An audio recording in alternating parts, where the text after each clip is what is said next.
السلام علیکم ورحمۃ اللہ وبرکاتہ۔ بسم اللہ الرحمن الرحیم۔ دوستو، کافی عرصہ پہلے کی بات ہے کہ ایک سود خور نے قربانی کرنی چاہیے تو سود خور کی گائے رسا توڑوا کر بھاگ نکلی۔ ذبح کرنے کی بار بار کوششوں کے باوجود گائے کی گردن پر چھری نہ چل سکی۔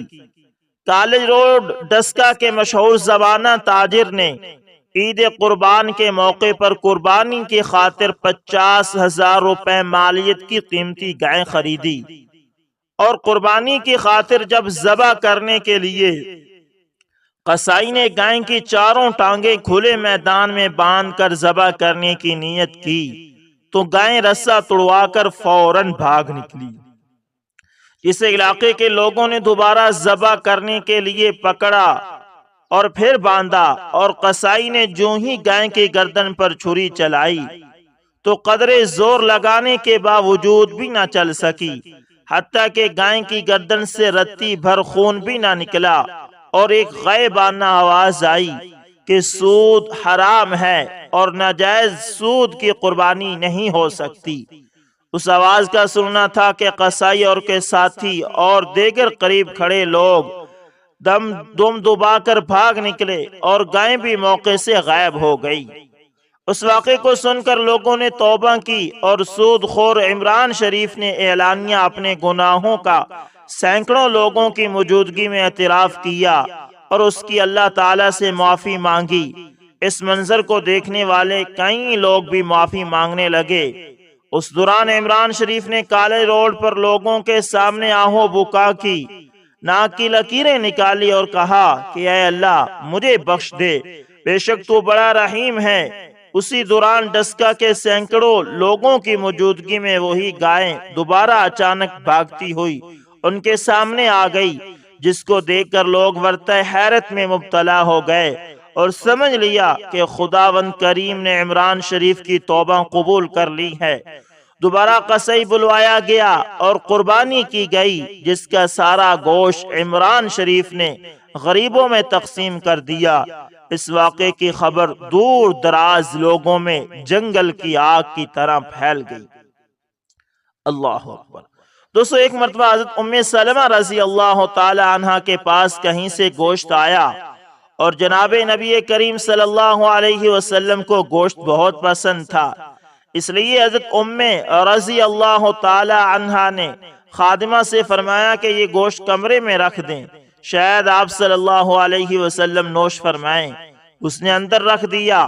اتنے میں ایک سائل آیا اور دروازے پر کھڑے ہو کر آواز دی کہ اللہ کے نام پر دو، اللہ تعالیٰ برکت دے گا۔ گھر میں سے جواب دیا کہ اللہ تعالیٰ تجھ کو بھی برکت دے۔ اس لفظ سے اشارہ تھا کہ کوئی چیز گھر میں موجود نہیں۔ یہ جواب سن کر وہ سائل چلا گیا، اور رسول اللہ صلی اللہ علیہ وسلم تشریف لائے اور پوچھا، اے ام سلمہ تمہارے پاس کھانے کی کوئی چیز ہے؟ تو انہوں نے عرض کیا ہاں، اور خادمہ سے کہا کہ وہ گوشت آپ صلی اللہ علیہ وسلم کے لیے لے آؤ۔ وہ گوشت لینے گئی تو وہاں گوشت کا نام ہی نہیں تھا۔ گوشت کے بجائے فقط ایک سفید پتھر کا ٹکڑا رکھا ہوا تھا۔ تو آپ صلی اللہ علیہ وسلم نے فرمایا کہ چونکہ تم نے سائل کو نہیں دیا اس لیے وہ گوشت پتھر بن گیا۔ اس لیے دوستو، اگر سائل آئے تو اسے دروازے سے نہ ہٹایا کریں۔ دوستو، حضرت عمر بن عبد الرحمن الزراعی رحمت اللہ تعالی فرماتے ہیں کہ ایک مرتبہ عید کی رات کو ایک پڑوسی نے آ کر مجھ سے کہا کہ صبح کو عید ہے اور میرے پاس بچوں کی عیدی کے لیے کچھ نہیں ہے، لہذا آپ کچھ عنایت فرما دیں تو بڑا کرم ہوگا۔ مجھے اس کی اس پریشان حالی پر بڑا رحم آیا، اور اپنے بچوں کی عیدی کے لیے جو 25 درہم میرے پاس موجود تھے میں نے اس کو دے دیے، اس امید پر کہ خدا مجھ کو اور دے گا۔ خدا کی شان، تھوڑی ہی دیر بعد ایک شخص آیا اور کمال ادب سے میرے ہاتھ کو چومنے لگا۔ میں حیرت میں تھا کہ آخر یہ ماجرا کیا ہے۔ جب میں نے اس سے پوچھا تو کون ہے اور کہاں سے آیا ہے تو کہنے لگا میں آپ کے والد کا غلام ہوں، عرصہ ہوا شیطان کے ورغلانے سے بھاگ گیا تھا اور ندامت کی وجہ سے منہ نہ دکھاتا تھا۔ میرے پاس یہ 25 اشرفیاں ہیں، آپ میرے مالک ہیں، جو چاہیں کریں۔ میں وہ 25 دینار لے کر خدا کا شکر ادا کرتا ہوا گھر میں آیا اور گھر والوں سے کہا، تھوڑے ہی عرصے میں اللہ تعالیٰ نے مجھے 25 درہم کے بدلے 25 دینار سرخ عطا فرما دیے ہیں۔ میں نے اسی خوشی میں اس غلام کو آزاد کر دیا، جس سے وہ بھی خوش ہو کر دعائیں دیتا ہوا چلا گیا۔ اللہ اکبر۔ دوستو، بنی اسرائیل کے کسی شخص نے اپنی عورت سے کہا تھا روٹی پکا کر کھیت میں لے آنا۔ چنانچہ جب عورت روٹی پکا کر لے چلی تو راستے میں ایک سائل نے اس سے سوال کیا اور عورت نے روٹی کا ٹکڑا توڑ کر اس کو دے دیا اور چلتے چلتے گود کے بچے کو کسی جگہ بٹھا کر رفع حاجت کے لیے چلی گئی۔ اتنے میں ایک بھیڑیا آیا اور بچے کو اٹھا کر لے گیا۔ عورت نے آ کر دیکھا تو بچہ بھیڑیے کے منہ میں تھا۔ وہ بیچاری یہ دیکھ کر بہت گھبرائی اور کچھ تو بن نہ پڑا۔ بچے کی ممتا سے دل بھر آیا اور جناب باری تعالیٰ میں گریہ وزاری کے ساتھ دعا کی، اے پروردگار، تیرے سوا اور کون مددگار ہوگا؟ اس لق و دق جنگل کی تنہائی میں بس تو ہی میرے دل کی آواز سننے والا ہے۔ بارے خدایا، میرے بچے کو اس مصیبت سے چھڑا دے۔ اس عورت نے کچھ اس طرح آہو بکا اور گریہ وزاری کے ساتھ دل کی گہرائی سے دربار الہی میں دعا کی کہ فوراً اس کی دعا مستجاب ہوئی۔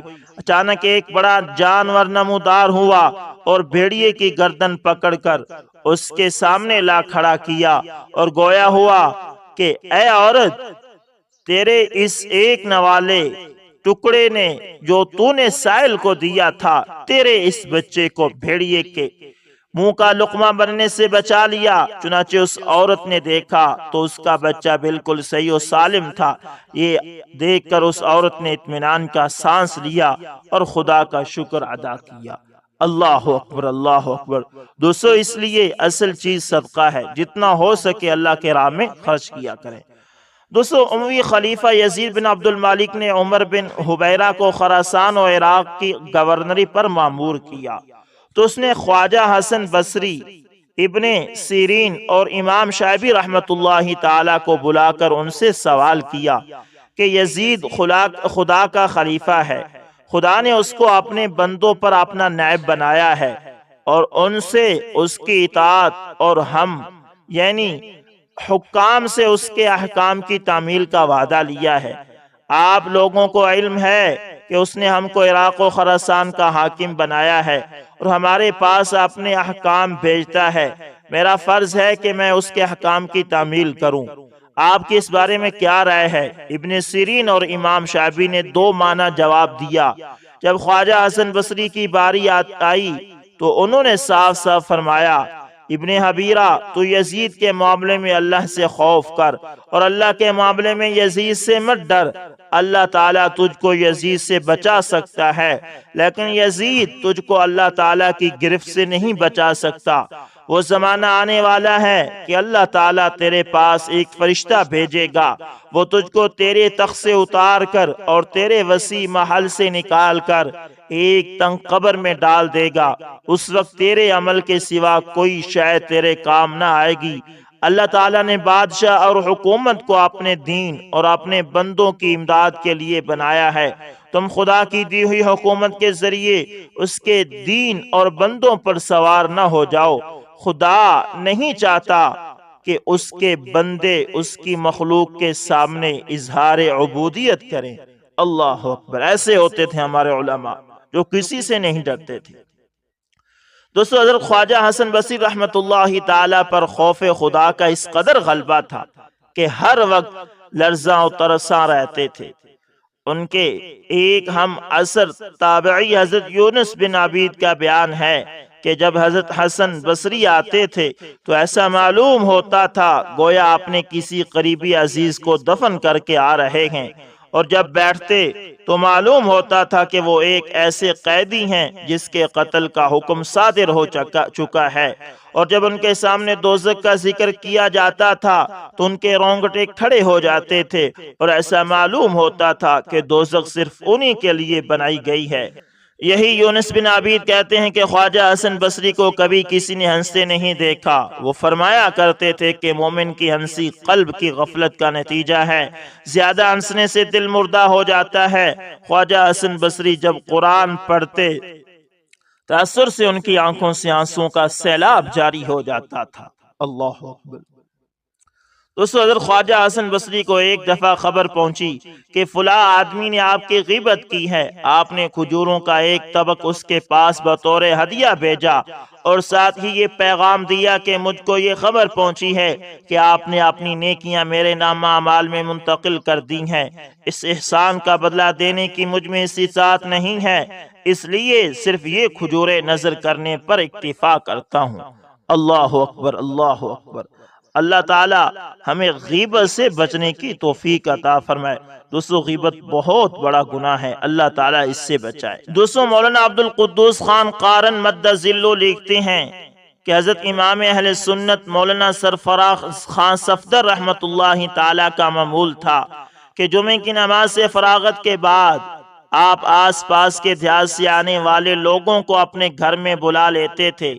ایک دفعہ محترم جناب حاجی اللہ دیتا صاحب کے ساتھ ایک وکیل آیا جو غالباً ڈسکا کا رہنے والا تھا۔ ان کو بیٹھک میں بٹھایا گیا اور ان کے لیے چائے تیار کی جا رہی تھی کہ اچانک بیٹھک سے حضرت کی زوردار آواز گونجنے لگی۔ میں دوڑ کر گیا تو دیکھا کہ حضرت کے ہاتھ میں کلہاڑی پکڑی ہوئی ہے اور محترم بٹ صاحب درمیان میں حائل ہیں اور وہ وکیل ایک جانب کھڑا ہے۔ حضرت رحمت اللہ تعالی بٹ صاحب کو کہہ رہے تھے کہ اس کو فوراً میری بیٹھک سے نکال دو، میں اس کی شکل نہیں دیکھنا چاہتا۔ جلدی سے اس کو نکال دیا گیا۔ کچھ اور حضرات بھی جمع ہو گئے اور حضرت سے اس بارے میں پوچھا گیا تو فرمایا کہ وکیل صاحب نے باتوں باتوں میں کہہ دیا کہ اسلام کو نقصان پہنچانے والے بنو امیہ ہیں۔ تو میں نے ان سے کہا کہ سارے بنو امیہ کے بارے میں ایسا نہ کہیں، اس لیے کہ اس میں حضرت عثمان اور حضرت امیر معاویہ رضی اللہ تعالی عنہما بھی آتے ہیں۔ تو اس نے کہا کہ اصل تو یہی ہیں۔ اس کے ان الفاظ پر مجھے غصہ آیا اور بٹ صاحب سے کہا کہ اسے یہاں سے نکال دو۔ پھر چند ماہ بعد محترم بٹ صاحب کے ساتھ وہی وکیل پھر آیا۔ اس دفعہ وہ معافی مانگنے کے لیے آیا تھا۔ اس نے اپنا واقعہ بیان کیا کہ جب میں حضرت کے ہاں سے نکالا گیا اور ڈسکا پہنچا تو کئی دفعہ رات کو نیند میں دو آدمی آتے اور میری گردن میں رسی ڈال کر ایک جانب سے اور دوسرا دوسری جانب سے کھینچتا، جس سے میری جان نکلنے کے قریب ہوتی اور اسی حالت میں بیدار ہو جاتا تو کافی دیر تک وہ خوف مجھ پر طاری رہتا۔ ایک دفعہ میں نے جرأت کر کے خواب ہی میں ان دو آدمیوں سے پوچھ لیا کہ تم میرے ساتھ ایسا سلوک کیوں کرتے ہو اور تم کون ہو؟ تو ان میں سے ایک نے کہا کہ تمہیں یاد نہیں کہ کھکڑ میں تم نے کیا کہا تھا؟ تمہارے معافی مانگنے تک یہ سلوک تمہارے ساتھ ہوتا رہے گا۔ پھر حضرت نے اس کو توبہ کروائی اور خود بھی اس سے درگزر فرمایا اور حضرات صحابہ کرام رضوان اللہ علیہم اجمعین کے بارے میں اس کو سمجھایا اور صحابہ کرام رضوان اللہ علیہم اجمعین کے بارے خطرناک نظریات سے اس کو آگاہ کیا تو اس نے وعدہ کیا کہ زندگی بھر ان سے تعلق نہیں رکھوں گا۔ حضرت امام اہل سنہ کی وفات پر تعزیت کے لیے آنے والوں میں ایک پروفیسر بھی آئے جن کا نام اشفاق احمد یا اخلاق احمد تھا۔ انہوں نے کہا کہ ایک دفعہ میں نے حضرت کے پیچھے جمعہ پڑھا۔ اس دن حضرت نے صحابہ کرام رضوان اللہ علیہم اجمعین کے بارے غلط نظریات پر روشنی ڈالی اور فرمایا کہ جو صحابہ کرام رضوان اللہ علیہم اجمعین کو برا کہتا ہے وہ خود بھی گمراہ ہے اور دوسروں کو بھی گمراہ کر رہا ہے۔ پروفیسر صاحب کہتے ہیں کہ مجھے اس پر بڑا ملال ہوا، اس لیے کہ ان دنوں میرا تعلق ایسی ہی ایک جماعت کے ساتھ تھا۔ جمعہ کے بعد میں نے مولانا صاحب سے شکوہ کیا تو وہ فرمانے لگے کہ پروفیسر صاحب آپ پڑھے لکھے ہیں، ایک ہی جانب کی کتابوں کا مطالعہ نہ کریں، دوسری جانب بھی دیکھیں تو حقیقت آپ کے سامنے واضح ہو جائے گی۔ اس بات کا اثر مجھ پر ایسا ہوا کہ میں نے دوسرا لٹریچر بھی پڑھنا شروع کیا۔ جو پڑھتا گیا دشمن صحابہ کی حیثیت واضح ہوتی گئی۔ بالآخر میں اس نتیجے تک پہنچا کہ حضرت مولانا صاحب نے جو فرمایا تھا وہی حق ہے۔ میں اللہ تعالیٰ کا شکر ادا کرتا ہوں کہ اس نے مولانا صاحب کو میری ہدایت کا ذریعہ بنایا۔ اللہ اکبر۔ دوستو، شیخ الاسلام حضرت علامہ ظفر احمد عثمانی رحمت اللہ تعالی فرماتے ہیں کہ میں اس زمانے میں حج کے بعد مدینہ منورہ گیا جب حجاز مقدس میں ان دنوں بہت غربت ہوا کرتی تھی۔ ہم لوگوں نے کھانا کھانے کے بعد دسترخوان کو لے کر ایک ڈھیر پر جھاڑ دیا تاکہ روٹی کے ٹکڑوں اور ہڈیوں کو جانور کھائیں۔ تھوڑی دیر کے بعد جب میں اپنے کمرے سے باہر نکلا تو یہ دیکھ کر حیران رہ گیا کہ ایک خوبصورت 9-10 سال کا بچہ ان ٹکڑوں کو چن چن کر کھا رہا ہے۔ مجھے سخت افسوس ہوا۔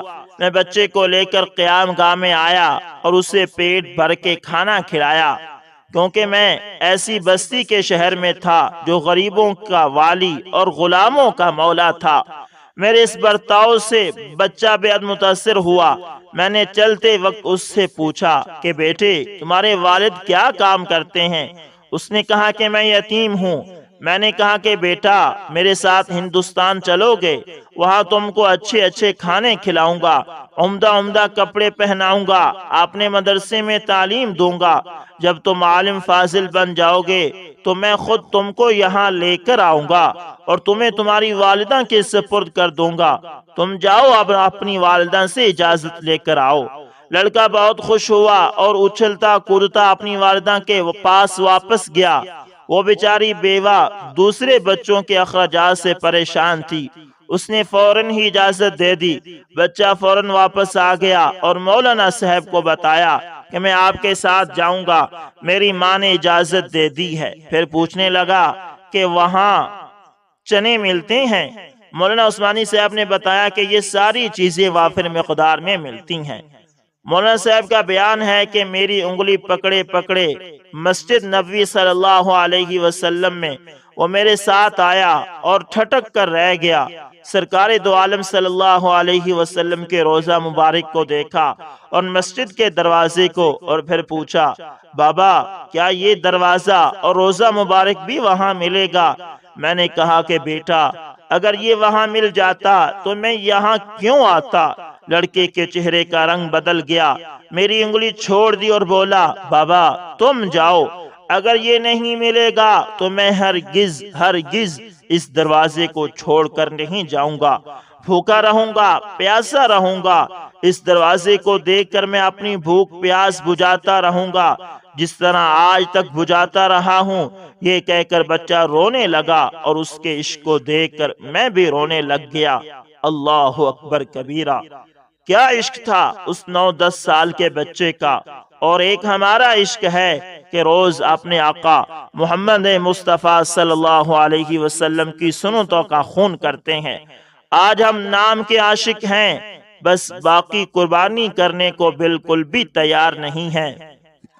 جہاں کہیں سنت کو اپنانے کی بات آتی ہے تو پہلا لفظ منہ سے یہ نکلتا ہے کہ یہ تو سنت ہی ہے نا، فرض تو نہیں ہے، پہلے فرائض تو پورے کر لیں۔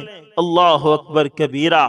اللہ کریم سے دعائیں کہ اللہ تعالی ہم سب کو پکا سچا عاشق رسول صلی اللہ علیہ وسلم بنائے اور روز قیامت ہمیں اپنے آقا محمد مصطفیٰ صلی اللہ علیہ وسلم کے سامنے سرخرو فرمائے۔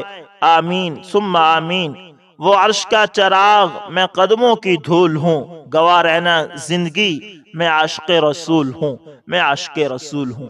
تو دوستو، اس بچے کا عشق آپ نے دیکھا کہ کیسا سچا عاشق تھا۔ کیا کہتا ہے کہ میں بھوک برداشت کر لوں گا، پیاس برداشت کر لوں گا، لیکن یہ شہر نہیں چھوڑوں گا، کیونکہ اس میں روزہ رسول ہے۔ کتنا عشق تھا اس 9-10 سال کے بچے کا۔ اور آج ہمارا عشق ہے بس نعروں کا عشق ہے، ہم عاشق رسول ہیں، کرتے کچھ بھی نہیں۔ دوستو اللہ کے نبی کے ساتھ سچا عشق یہ ہے کہ ہم آپ صلی اللہ علیہ وسلم کی سنتوں پر چلیں، سنتوں پر عمل کریں۔ اگر صرف نعروں سے کام بنتا ہوتا تو ابو لہب بھی کامیاب ہو جاتا۔ آپ صلی اللہ علیہ وسلم کی ولادت پر اس نے جو لونڈی اسے خوشخبری دینے آئی تھی، اس نے اس لونڈی کو آزاد کر دیا تھا، وہی بہت خوش ہوا۔ ہمیں خوش ہونا چاہیے، ایمان کا حصہ ہے، لیکن اس کے ساتھ ساتھ ہم آپ صلی اللہ علیہ وسلم کی سنتوں کو اپنائیں۔ عاشق وہی ہے جو آپ صلی اللہ علیہ وسلم کے طریقوں پر چلے۔ کوشش کریں کہ صبح سے شام تک جتنی بھی سنتے ہیں آپ صلی اللہ علیہ وسلم کی، ان کو اپنی زندگی کے اندر لائیں، اپنے بچوں پر لاگو کریں، اپنے گھر والوں پر لاگو کریں۔ سنت میں کامیابی ہے، سنت میں شفا ہے، اور سنت ہی ہمیں آپ صلی اللہ علیہ وسلم کے قریب کرے گی اور اللہ تعالیٰ کے قریب کرے گی۔ تو امید کرتا ہوں ویڈیو اچھی لگی ہوگی، پسند آئے تو لائک، شیئر اور کمنٹ لازمی کریں، اور اگر آپ ہمارے چینل AS انفارمیشن ٹی وی پر نئے ہیں تو دوستو اس کو لازمی سبسکرائب کریں اور ساتھ میں بیل کے نشان کو دبانا نہ بھولنا، تاکہ ہر نئی ویڈیو کا نوٹیفیکیشن آپ لوگوں تک پہنچتا رہے۔ دوستو ملتے ہیں کسی نیکسٹ اچھی سی ویڈیو کے اندر، تب تک کے لیے اللہ حافظ، جزاکم اللہ خیر۔